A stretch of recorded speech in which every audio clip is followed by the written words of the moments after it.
Assalamualaikum warahmatullahi wabarakatuh. Kami mahasiswi Inaifas Institut Agama Islam Al-Falah As-Sunniyah Kecang Jember, Fakultas Tarbiyah Prodi PGNI semester 6. Di sini kami akan mempresentasikan makalah kami dengan mata kuliah Pendidikan Dakwah Berbasis Pesantren dengan judul makalah Dinamika Dakwah Berbasis Pesantren Pasca Era Reformasi atau Titik Balik Momentum 1998 dengan dosen pengampu Bapak Dukan Jauhari Faruk MPDI. Kelompok 5 yaitu Siti Aisyah dan Lutfiatul Hasanah. A. Pengertian era reformasi. Secara harfiah, reformasi memiliki arti suatu gerakan untuk memformat ulang, menata ulang atau menata kembali hal-hal yang menyimpang untuk dikembalikan pada format atau bentuk semula sesuai dengan nilai-nilai ideal yang dicita-citakan rakyat. Reformasi merupakan suatu gerakan yang menghendaki adanya perubahan kehidupan bermasyarakat, berbangsa dan bernegara ke arah yang lebih baik secara konstitusional. Gerakan reformasi merupakan bagian dari dinamika masyarakat. Dalam arti bangsa, perkembangan akan menyebabkan tuntutan terhadap pembaruan dan perubahan untuk menyesuaikan diri dengan tuntutan perkembangan tersebut. Reformasi dibagi menjadi 3 bentuk, yaitu 1. Reformasi prosedural, 2. Reformasi struktural, 3. Reformasi kultural. B. Faktor-faktor munculnya era reformasi. Kesulitan masyarakat dalam memahami kebutuhan pokok merupakan faktor atau penyebab utama lahirnya gerakan reformasi. Namun, persoalan itu tidak muncul secara tiba-tiba. Banyak faktor yang mempengaruhinya, terutama ketidakadilan dalam kehidupan politik, ekonomi, dan hukum. Yang pertama yaitu krisis politik, 2 krisis hukum, 3 krisis ekonomi, 4 krisis sosial, dan 5 krisis kepercayaan. Pengaruh era reformasi terhadap pesantren dan kiprah dakwahnya. Pergerakan reformasi yang dicetuskan pada tahun 1998 telah mengubah hampir seluruh aspek dari kehidupan berbangsa dan bernegara di Indonesia. Baik itu sistem politik, pemerintahan, ekonomi, pendidikan, bahkan hukum mengalami perubahan secara struktural. Seiring berjalannya waktu, aktivitas reformasi tersebut diwarnai oleh berbagai situasi yang menimbulkan sedikit problem internal di berbagai gerakan, termasuk kiprah dakwah pesantren. Secara substansial, dakwah Islam dapat dipandang dari 2 sudut pandang, yaitu yang pertama, dakwah sebagai ilmu, dan yang kedua, dakwah sebagai aktivitas.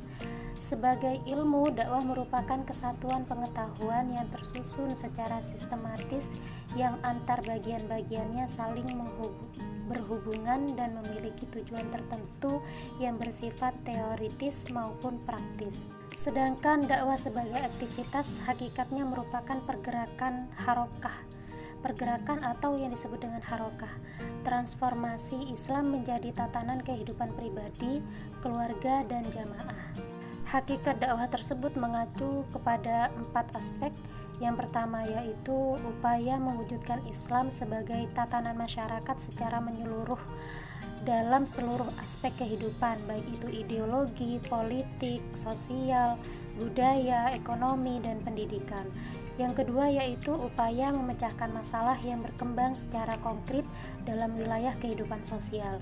Yang ketiga, upaya mengaktualisasikan nilai-nilai Islam dalam segala aspek kehidupan perorangan atau yang disebut dengan fardiyah, keluarga, kelompok, masyarakat, dan negara. Yang keempat yaitu upaya menciptakan sistem hidup yang penuh moral dan kemanusiaan. Dari perubahan-perubahan tersebut lahirlah Undang-Undang Sisdiknas Nomor 20 Tahun 2003. Undang-undang ini memberikan ruang yang lebih luas terhadap pendidikan agama pada pasal 36-37 tentang kurikulum Pendidikan agama wajib seluruh jenjang pendidikan dari sekolah dasar sampai perguruan tinggi. Selanjutnya pada bab 4 dijelaskan pendidikan keagamaan bisa diselenggarakan pemerintah maupun masyarakat secara formal, non-formal maupun informal. Pendidikan keagamaan mempersiapkan peserta didik menjadi anggota masyarakat yang memahami dan mengamalkan nilai-nilai ajaran agamanya dan atau menjadi ahli agama. Lembaga pendidikan keagamaan semisal lembaga pendidikan Islam seperti madrasah dan pesantren mendapatkan pengakuan oleh pemerintah dan disetarakan dengan pendidikan umum lainnya. Sehingga dengan undang-undang ini, pendidikan keagamaan semakin pesat berkembang secara kuantitas maupun kualitas. Semenjak adanya Undang-Undang Sisdiknas nomor 20 tahun 2003 tersebut, perkembangan pesantren atau madrasah sampai sekarang ini bertambah pesat. Bangunan fisiknya sudah mengalami perubahan, kurikulum pendidikannya sudah bisa menjawab kebutuhan zaman. Undang-undang ini sudah mengakomodasi lembaga keagamaan yang dikelola swasta maupun yang dikelola negara. Pemerintah telah menyetarakan dengan pendidikan lainnya, artinya pendidikan keagamaan bagian dari pendidikan nasional.